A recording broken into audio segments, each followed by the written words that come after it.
Hello, everyone. Thank you for joining us for our presentation, The Case for High Impact Leadership, presented by Assistant Dean of Executive Education in the Eller College of Management at the University of Arizona, Joe Carella, and in collaboration with Ivy Exec.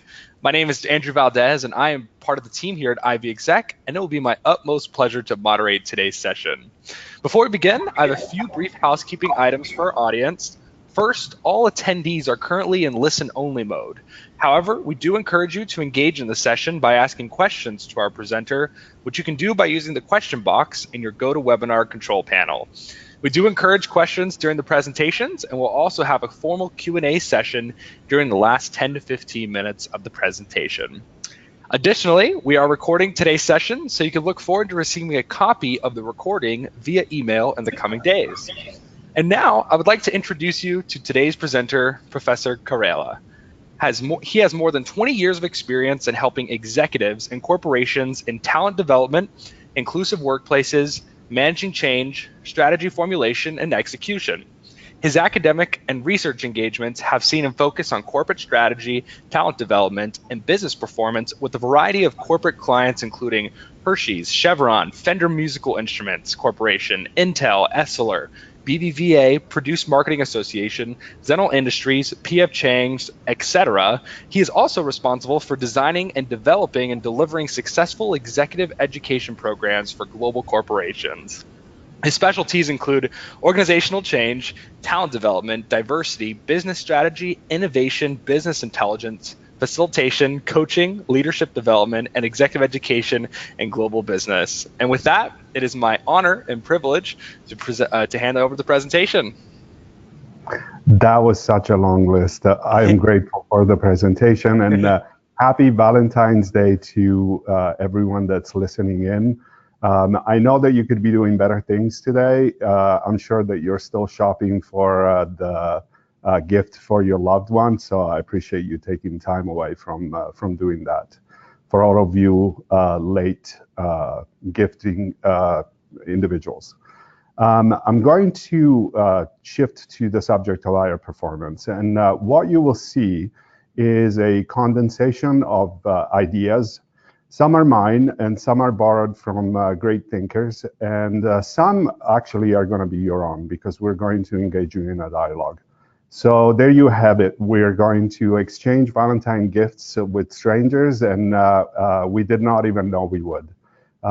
Please make sure that you don't confess this to your wife, that you have exchanged gifts with strangers. It would just confuse them.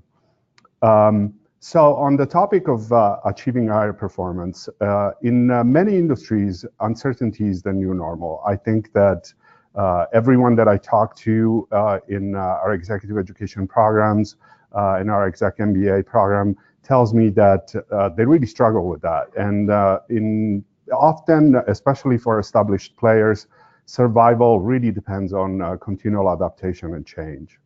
So questions that I would like to uncover with you today, and that I would like to hear you also share, is how does uncertainty impact your organization and your people?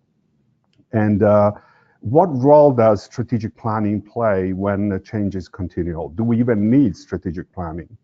So in terms of objectives for the session today, what I would really like to uncover is how we examine the impact of uncertainty on our people, our employees, and our organization.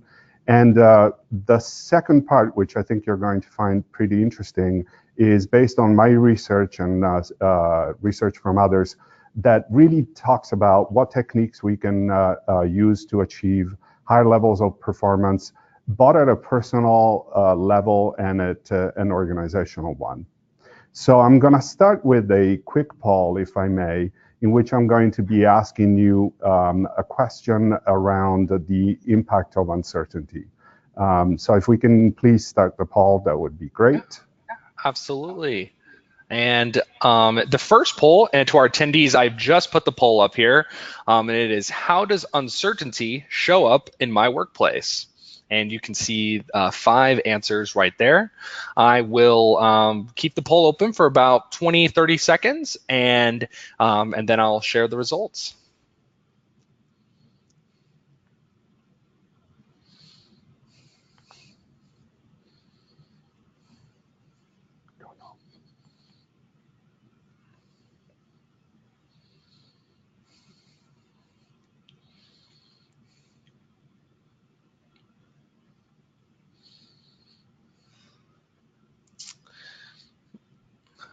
Keep it open for about 5 more seconds.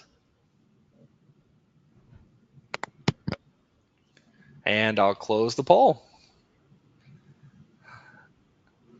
All right, it looks like about 11% have responded with lack of resources, 31% have responded with shifting targets, 17% have responded no stable teams / structures, 20% have responded poor decision making, and 21% have responded no real accountability. Aha.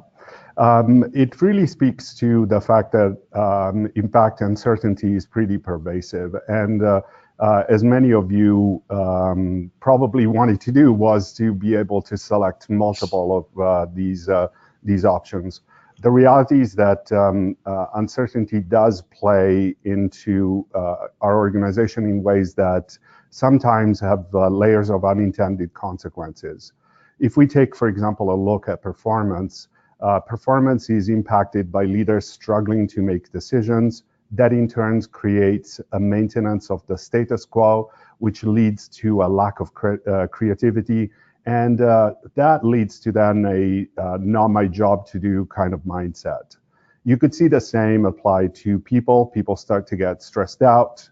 They really don't know how to handle the uncertainty. That leads to burnout, which leads to disengagement, and ultimately leads to people leaving the organization and turnover. And the same is true for organizations. People feel that they want to control the little space that they have, and they start being less worried about collaborating across the organization. They retreat into their silos. That leads to inefficiency, which ultimately leads to conflict. And the impact is actually ultimately on the customer itself. We start to offer poor customer service, and we start to miss deadlines as a result of that.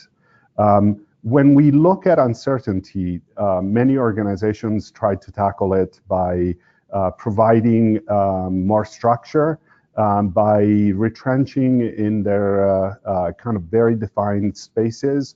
And yet, often that, especially for established players, for companies that are incumbent in their industry, can prove to be, in fact, a detriment to the successful, to their successful evolution, and in the sense to the ability of the organization to drive higher performance. All it does is to paralyze the organization moving forward. So I'm going to move on to a next survey, because I'd like to know from you what you think are the sources of greater performance. And so, Andrew, if we could get started with the second poll, that would be great. All right. I just shared the poll with our attendees, and the question is, what is the best way to cope with uncertainty at work today? And you can see the 5 options. I will keep the poll open for about the next 30, 45 seconds. So attendees, if you could please respond to what is the best way to cope with uncertainty at work today.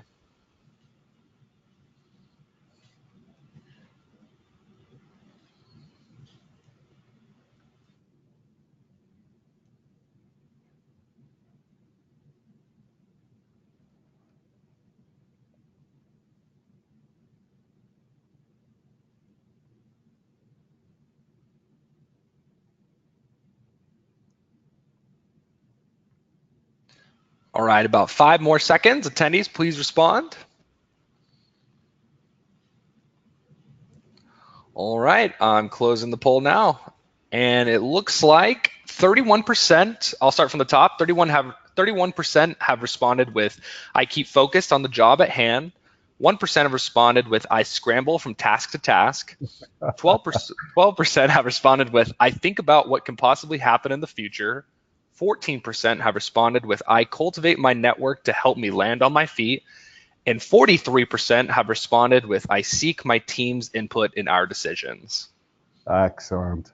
Well, this was a bit of a tricky one in that I coupled some real responses with things that were maybe not so, just to kind of make it a little bit more fun. The reality is that when we are faced with uncertainty, we have to manage a continuous paradox between worrying about the present, worrying about our teams, making sure that we take account of our current needs, and making sure that we stay in the present, with also thinking about the future and thinking about change. It's what sometimes it's been called ambidexterity, the ability to manage the continuous paradox of the present and the future. The point here is that unfortunately we have to do both. And I think that there is a better way of tackling that. And in order to do that, we need to first focus on the fundamentals so that we can drive greater performance into the future, and we can really build an organization that becomes more resilient to change. So the model that I really like to use is the team performance model that has been developed by Alan Drexler and David Sibit. Many of you will have heard of the Tuckman model of team dynamics, the forming, storming, norming, performing model, created in 1996, has become one of the most popular models for describing the ways in which teams get to performance. In my opinion, I think that there are better mental models for achieving that, and I especially enjoy the model that Drexler and Sibit have created, because it allows for a richer, more functional observation of what it takes to get a team to perform. And also it has a more of a future-oriented focus on things. Drexler and Sibit spent 10 years refining the model that you see. And it shows what are, in my opinion, predictable stages involved in both creating and sustaining teams. The framework can be used as a common language for supporting what I would consider to be an intentionally healthy culture. So let's walk through it. When you get started in bringing together a team, you should really be focusing on the why. Why is every individual involved in the team there? What is that they bring? But also, one of the ways in which I use the model is to have the team reflect on what is the purpose? Why are they there? Why is everyone here to work? What is the underlying driver of collaboration that brings the team together? The next step is really a reflection on who you are as an individual. That is extremely important, and we understand more about the brain today, and we understand how our brain works when we are under stress, how our brain works when we are collaborating with others. And I think it's extremely important in this phase when we are building trust with others and when we're asking ourselves who we are as individuals, that we spend a little bit of time to think about our unconscious biases, what are the biases that we bring to work, and really surface that so that we can build a true trust with others. The next step is really the goal clarification. Far too often, I see teams that are not entirely clear on what goals they're trying to accomplish. They get stuck in with their desire to get going without really thinking, can we accomplish the things that we need to accomplish? What are we doing specifically? Those are potentially derailing components in the ability of a team to get to higher performance. And only once you get there, you can start to talk about commitments and how are we going to do things, how are we going to get to accomplish stuff. Once you have resolved some of the earlier components that lead essentially the team to be able to create a model for performance, only then you can move on to sustaining the performance and going through implementation and what I would call higher performance. Not forgetting that higher performance can only be sustained if we focus on thinking through how we renew our organization and how do we revitalize our efforts. So you'll see that the model is really a little bit like a bouncing ball.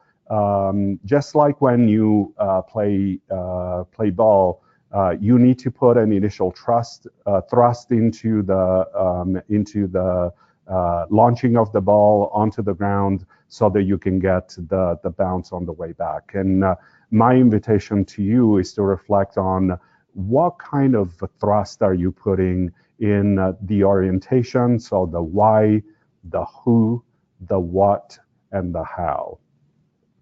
So what I'd like you to do as a next step is to spend a minute just to see, if you think about your teams, if you think about your organization, where do you see opportunities for improvement? In what of the 5 initial stages of the Drexler-Sibbett model do you see opportunities for improvement? And if anyone wants to share in the comments box what their perspective are and where is that they see an opportunity for improvement, I'd love to hear that, because I'd love to hear where your perspective is on that. So I'll give you just about a minute to kind of reflect on that and maybe type some comments if you have any.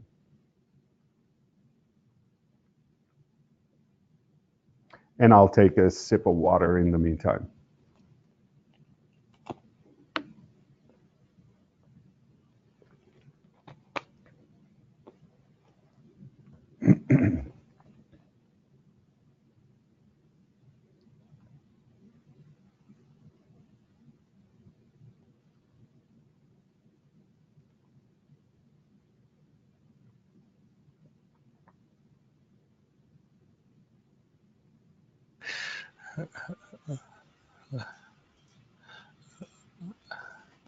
Yeah.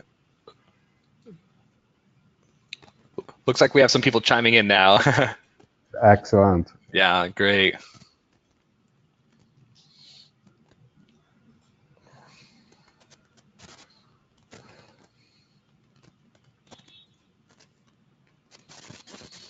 Yeah, it looks like a lot of people are responding with commitment, implementation, and execution. So that's not unusual, and not every organization gets stuck in the same spot. Thank you, Andrew, for that. Yeah. The reality is that I often find that there is a path to unlocking higher performance, and when we think of how organizations do that, every one of them needs to really do a little bit of an analysis of where is it that they're getting stuck. Often commitment is difficult to accomplish because we all seem to be running so fast that we fail to check in with our colleagues and really kind of being able to make sure that we're all clear on how we're going to get there. There's often a challenge with implementation in organizations that maybe fail to translate a vision into something tangible that can be executed. There's often a little bit of gap and lag between the speed at which senior executives go and their ability to then impact their colleagues. When I talk to participants into our executive education programs and when I do my consulting, I often hear the senior teams telling me, you know, I want my teams to execute, and it seems like they're not really listening to what I'm saying. And my response to them is to say, okay, take your point. How well are you communicating with them? How well are you clear on the purpose? How well do you explain the why? I think that it's a two-way street, and different levels of the organizations also have differing levels of responsibility on getting those 5 components that you see right. So wherever you may be in your own personal stage of development and leadership position, you may want to reflect on what is your responsibility to get those 5 components right. My research really talks about the the key to unlocking higher performance. And having worked with organizations globally, I've found that there are some traits that are common to all organizations across the globe, and even at differing stages of development. Traditionally, we've been talking about the importance for organizations to create scalable impact. And I think that in the third industrial revolution, we've been talking a lot about the importance of machines and computers to help us get more efficient, to help drive better growth. But as we enter the fourth industrial revolution, I think that that's not enough, and we need to be thinking about exponential impact and how do we help people take advantage of the opportunities that new technologies are offering by aligning people and purpose to drive that higher performance. So for me, unlocking higher performance is made of three stages. One, which is a definition of the way, and essentially how do we define purpose. Another component is how do we build a strategic path. And the third one is how do we untangle the brain. Ultimately, higher performance is really dependent on our ability to understand how we can work better individually, and how do we then contribute to teams once we've untangled our understanding of how the brain works. But let's explore each one of those one by one. First of all, the best companies are the most aligned. For me, the idea of purpose is really critical to the success of the organization. Research that's been done just recently in the past couple of years really points to the fact that the best companies are the ones that align their strategy both around the purpose and the organizational capabilities.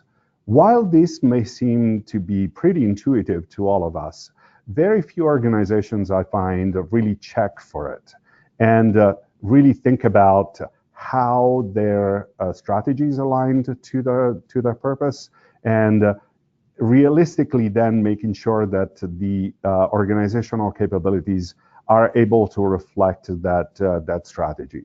So what you get when you have high alignment around purpose is best intentions but incapable organizations. I find that that's very common, for example, in the not-for-profit sector. This is in my opinion, the domain of the daisy sniffing in not-for-profits, where essentially there is a lot of interest around a specific topic, a specific mission, but then a lack of ability in rallying the organizational resources around there.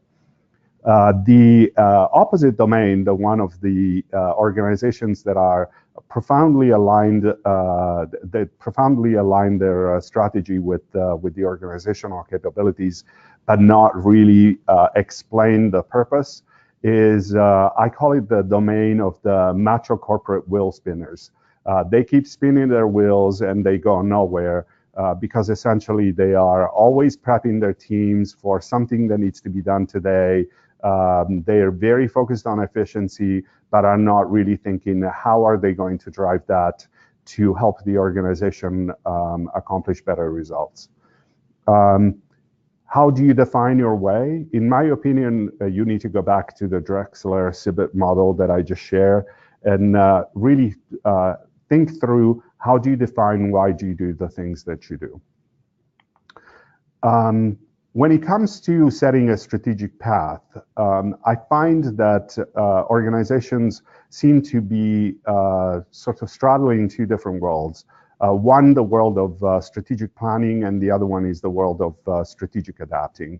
In my opinion, strategic planning has its advantages, but I personally am a proponent of Mintzberg's view of what strategy is all about, which is more of an emergent strategy, one that takes into account how our world around us is changing, and it's more of a pattern in a stream of decisions, as Mintzberg suggests. We can choose to spend time on planning, or we can choose to spend time on adapting.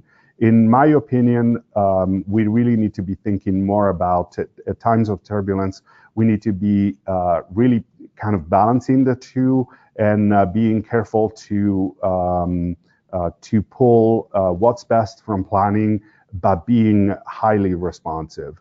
And so the best approach for me is one that I call a strategic adaptation that really shifts from the traditional model of strategic planning, and so developing a strategic plan, working on using analysis to make some predictions, collecting data, creating proper controls and a budget for things, to one where essentially we start with a strategic map. It identifies less specific data points. It works by looking at continuous experiments to validate our assumptions, the assumptions that we make in our strategic map. It recognizes patterns in existing data as opposed to working to be exhaustive in our data collection. And it pivots continuously. As new data emerges, we are able to realign resources. And here is the critical part. When we have strategic adaptation, we need to have a candid conversation with our teams to make sure that they understand that realignment has to be part of what we do. And this shifts to the final part, because adaptation really speaks to how our brain works. And so I bring here a little bit of a neuroscience here, in that unless we understand that our brain is made of several components, I think we're going to get stuck in our ability to shift and pivot. The model that you see here sees the brain, and it was developed by Steve Peters. The model sees the brain divided into three teams, essentially. You, the human. The first team is you, the human. This part is really headed by the dorsolateral prefrontal cortex. You are consciously thinking, analyzing, looking for the facts and the truth, and then making deductions using logical thinking. That's kind of the most evolved part of our brain. The second team is the chimp. It's independent thinking brain that is not under our control. It works with feelings and impressions and then puts the information together using emotional thinking. And the third brain, the third part of our brain, the third team is the computer. It's really a brain that it's at the disposal of the human and the chimp. And that allows us to kind of make reference to use information that we gather into reference. It acts as a memory, but it also acts as automated thinking and a acting machine that is programmed to take over if the chimp or a human are asleep. And so we all have these three components. I think it's really important to manage the dimensions and that the three teams offer. And the goal here is how do we avoid essentially the kind of the hijacking of one of these brains, and we balance them all in a way that that works for us.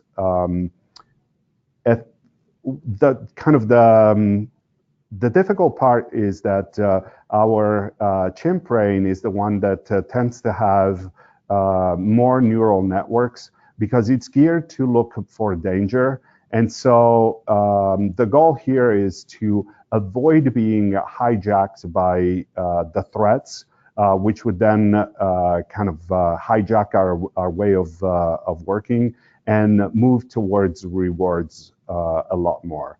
I'll give you my own example. I had to file my tax returns and had to work with an IRS supervisor. It wasn't fun. I was questioned on very kind of minutiae of my tax returns, things that I couldn't necessarily remember. Even right now, it gives me a little bit of goosebumps thinking back.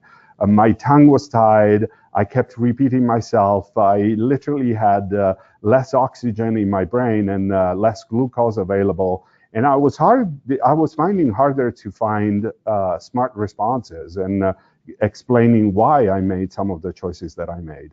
Essentially, my brain went into chimp mode, and I was feeling guilty that maybe I shouldn't have done things that I had done, instead of being rational and thinking through and using my computer brain to think through why I had made choices that I had made.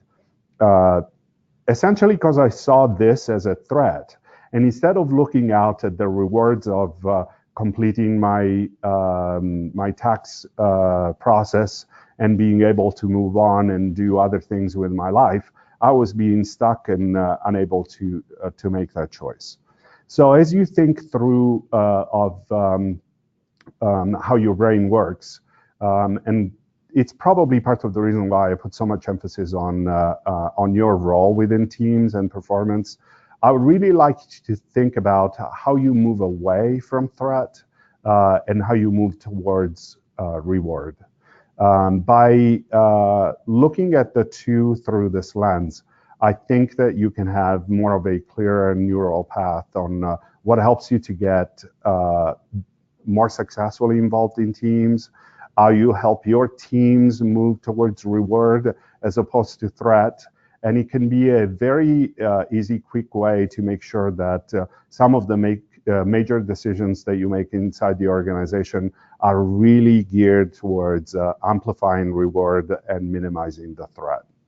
So in substance, when we look at exponential impact, if we go back to the three components that we've unlocked today, we need to be defining a way. So we need to be thinking how we balance purpose in our strategy with the organizational capabilities that we have.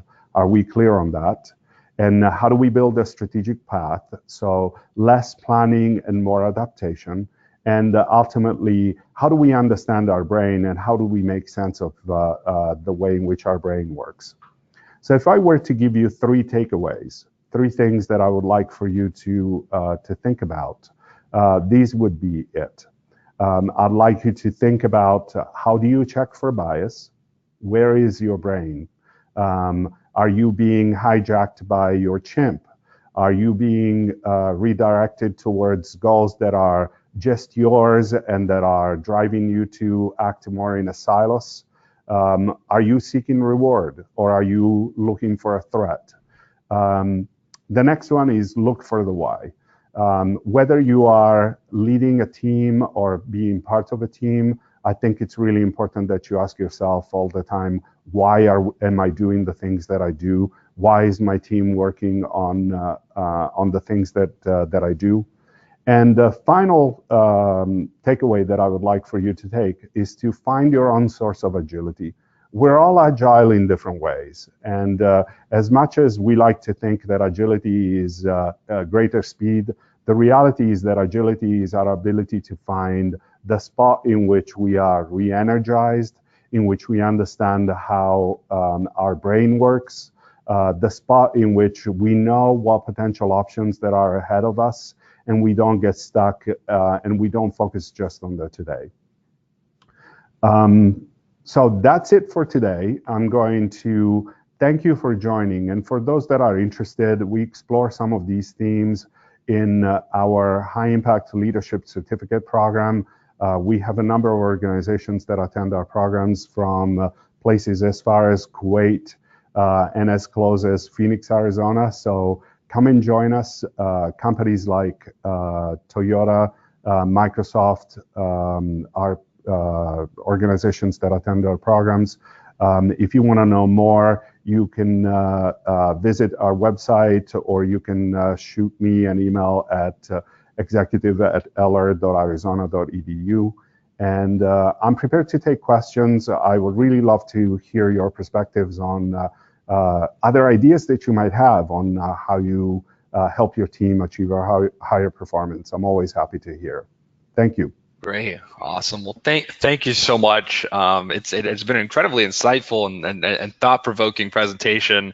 And we do have a few questions here. I guess first question here from William is how do quieter, low-key kind of leaders make an impact in a more high energy, maybe more dominating environment?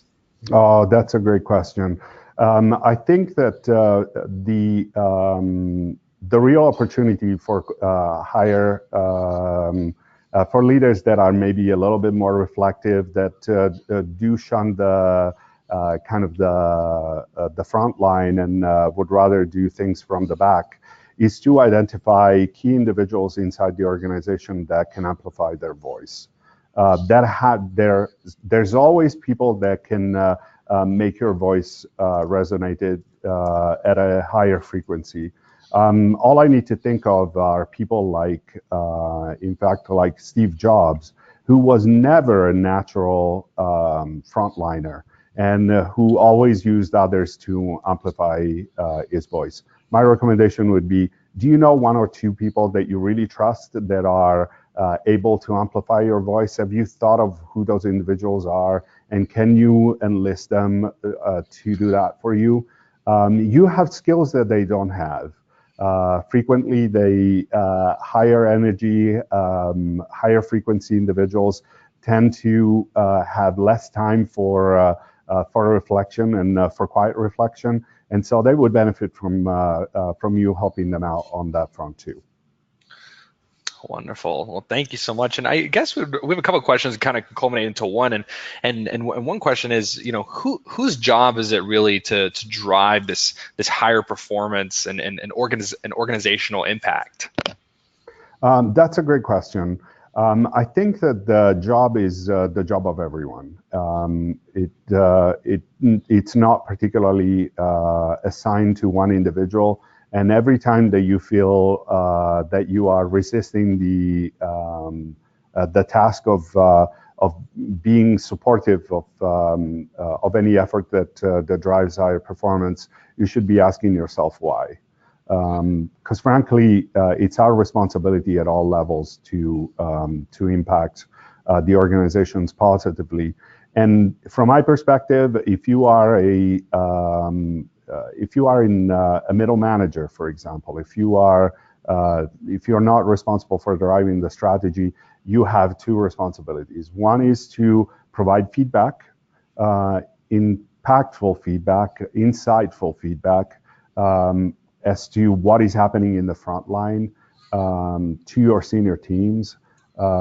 You need to construct it in a way that it's not perceived, obviously, as whinging or aggressive, but really that it's instead helpful. So go back to that model around threat and reward, and think through how you can use the concept of reward to help your senior executives see the value of the feedback that you're providing. And the other one is you need to ask why. I think that far too frequently our senior executives are not challenged enough to have to explain why we do the things that we do. At the other side of the story, if you're a leader, you need to take time and stop and listen to what your employees have to say.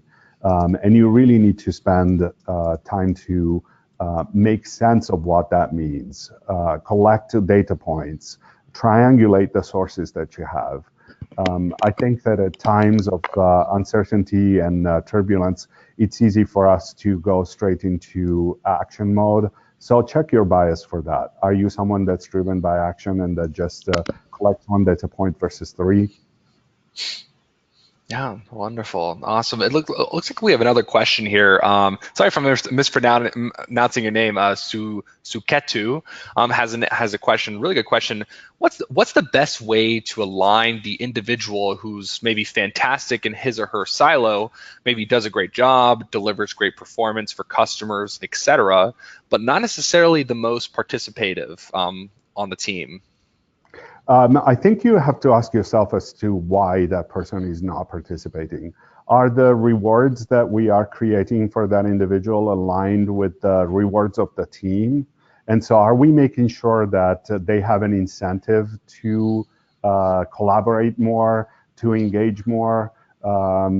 Many organizations, I find, have often a disconnect between the rewards that are associated with individual performance and the rewards that they create for team performance, and how those then relate to the organizational strategy. Too often I find that we have a say. I grew up in Italy, and we have a say. We want our wife drunk, and we want the casket of wine full. It's really hard to accomplish both, and so we need to make sure that that we're able to create alignment between the individual rewards and what people are trying to accomplish and what they want with what we're trying to accomplish as a team. Wonderful. Looks like we have another question here from Louis, and they say, my team is virtual, so I'm curious as to what are some effective ways you see high impact leaders build trust in that sort of environment? That's a really great question. I've spent quite a bit of time with virtual teams, for example, at organizations like Intel. And the challenge for virtual teams is that we tend to forget that people are on and that people are seeking answers. And we tend to do a lot more of the point-to-point connection. I was talking to a friend at Cisco recently who manages a virtual team across Europe, Middle East, and Africa. And I thought that what was really interesting was some of the things that she does to keep her team aligned. It's the regular check-ins as a group, and so using some of the virtual teaming technologies, I think it's always a good idea. But she does also things like mini scavenger hunts. She does little rewards occasionally when teams and individuals find a way of collaborating. I think that we tend to get so focused on the work that we forget that we need to help manage some of those dynamics. And if you create those connecting points, then it's easier for the team to also work together to drive much larger organizational goals. Wonderful. It looks like we have another question here from Elizabeth, so Elizabeth asks, how can you reward a team without it being financially driven? Oh, that's a great question. I think it goes back to the idea of what the purpose of the team really is. There's plenty of research. I don't even need to point you to that. I know that you can do a quick Google search that suggests, in fact, that teams and individuals are not always motivated by financial incentives, but rather they're motivated by their ability to create impact. So my recommendation to you is, have you identified the sources of impact? Have you clearly gone to the point where you're clear on what impact your team is creating, what additional impact it could possibly create, and how does that align to the organizational purpose?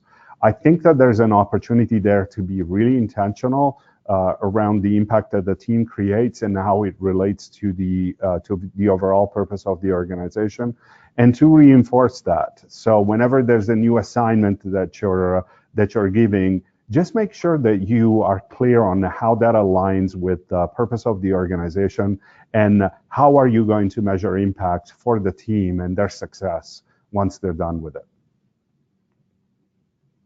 Awesome. And we have another question here.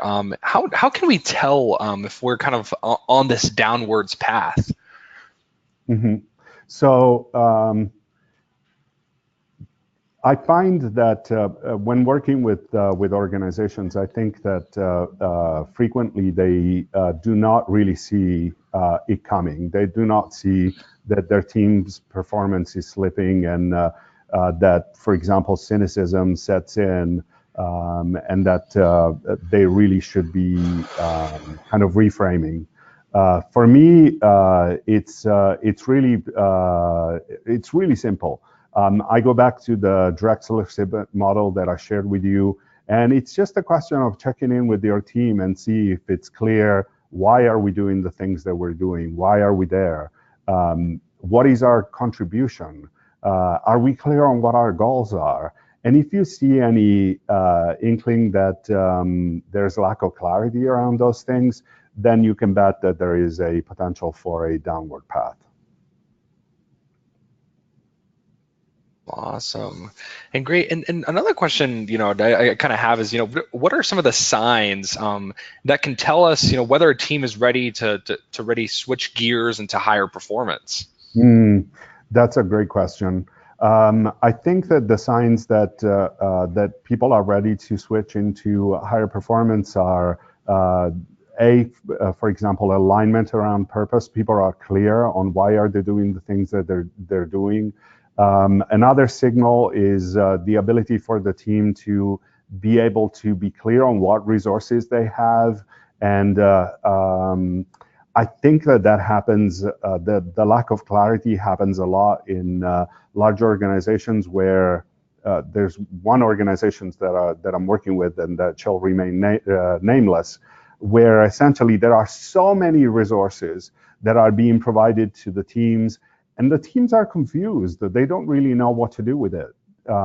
So when teams instead are clear on how to use resources, they effectively use what they have, then you know that it's time to get them to accomplish higher goals, to shift them to a higher level of performance, and to help them maybe stretch in their ability to do more. Wonderful. It looks like we have another question here from Mazyad. And Mazyad says, I have 4 years experience as a project manager, and I am PMP certified, and I came in with some power to achieve goals, and I faced some struggles in the company. What do you think I should do, whether leave the company or try to change the one that I'm currently in? Oh, wow, that's a wonderful question. Thank you, Mazyad. And it's a very difficult question to answer. I'd love to have a little bit more context so that I could be maybe a little bit more targeted in my advice to you. A couple of things. First of all, you need to check and see. One of the first things that I would do is to check and see if your values are aligned with the ones of the company. Do you really see a fit? Is the organization ready for change? Is there a desire for change? Is there a culture that, for example, supports the focusing on goals and for people to clearly speak out? If that's the case, then use your voice and do so by maybe building your influencing skills, your ability to network, because that's how you get stuff done in organizations. And I think the kind of the second part to my answer, which is if you find that there is a mismatch, maybe it's time to find an organization that appreciates your ability to drive goals and to get stuff done a little bit more. Wonderful. It looks like we have, I'm just kind of looking at a couple of these questions from kind of both, they're both kind of conceptually the same, William and Kathy, and I'll read Kathy's question. As a middle management leader, what is the best way I can make the suggestion to my core leadership transition from strategic planning to strategic adaptation? Mm-hmm. And then William kind of had the same sort of question where William asked, kind of how junior positions can kind of foster this kind of culture without risking their jobs. Mm-hmm. I think that there is that's a challenge that exists for many young leaders that see the opportunity for change and that may struggle to get that heard by their more senior colleagues. Often, I think that the clue and the cue lies in how we engage them in a dialogue. Are we using their same language? Are we addressing the same part of the brain that you're using to get our senior leader motivated? Going back to the concept of threat and reward, what you may see as a reward, it's seen by the other part as a threat. How are you helping translate some of the suggestions that you may have into what could constitute a reward. One example that I often give to young emerging leaders that may want to work with their more senior colleagues at maybe driving change inside the organization is to really inspire their appeal for leaving a legacy and helping their more senior colleagues leave a mark behind, some kind of major project that could be seen as a mark of change that they are going to be putting their stamp on, and really helping them see as kind of gifting the organization with a new level of performance. So that's one suggestion that I have. Awesome, thank you. It looks like we had another question here from Bridget. And Bridget asks, how does alignment of social purpose play into high impact leadership? How can it be used as a lever to motivate teams? That's a great question. The alignment here is really important in that unless you create a direct connection between the strategic goals that you have for the organization with the overall purpose of the organization itself, it's harder for people to see why they should be changing. So for me, the recommendation would be, are you making the case as to how the purpose that the organization has really maps into the opportunities that exist in the future for greater performance? How are you making that connection? It has to be a direct connection. It cannot be a kind of indirect or nebulous one. One organization, for example, that I've seen do this really well has been Zappos, a little bit before the takeover from Amazon, in which individuals within their job descriptions, for example, had a clear connection between the goals that they had with the purpose of the organization, and they could see how each one of the goals that they had was clearly mapped against one of the bigger goals of the organization, and then onto the vision and the mission of the organization itself. Awesome. Great. And it looks like we have another question. We have a question from Colton, and Colton asks, when working as a team, how do you deal with an individual who maybe puts their goals ahead of others' responsibilities? Welcome to the world of unconscious bias.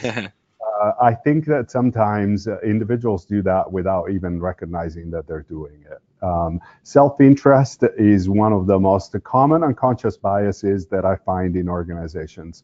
And when you are able to surface that, and when you're not just putting the one individual on the spot, but you're allowing everyone on the team to explain the what's in it for me, then it's a lot easier to allow for that individual to surface their own perspective and why they're doing some of the things that they're doing. And if you do it as part of a structured exercise, then it's easier to kind of say, okay, so how does this align to the greater goals of the organization? How do we make sure that we're all helping to manage the natural tension that exists between doing what we want to do for ourselves and doing what's right for us as a group? Thank you, Colton. Yeah, wonderful. Well, I think we're going to go ahead and draw things to a close here. I think we had some time for a good number of questions. I just want to say thank you so much for a thorough presentation. I think there are obviously a lot of great takeaways here. And thank you all for to all of us who joined us today. And I'll turn it over to you with any final words. I just want to recommend individuals to, I work for an academic institution, so I have to say this. Please take care of your continuous development, and please spend time to reflect on where is it that you could do things better. Ask for input from your colleagues. Go to people you trust, who may be a little bit different from you, so that you don't get the kind of the echo from your own voice, but you get a different perspective, and ask them how you could get better. We all have to continuously do so. Well, thank you. And wherever you may be in the world, I hope you have a wonderful rest of your day. Thank you. Thank you. Thank you.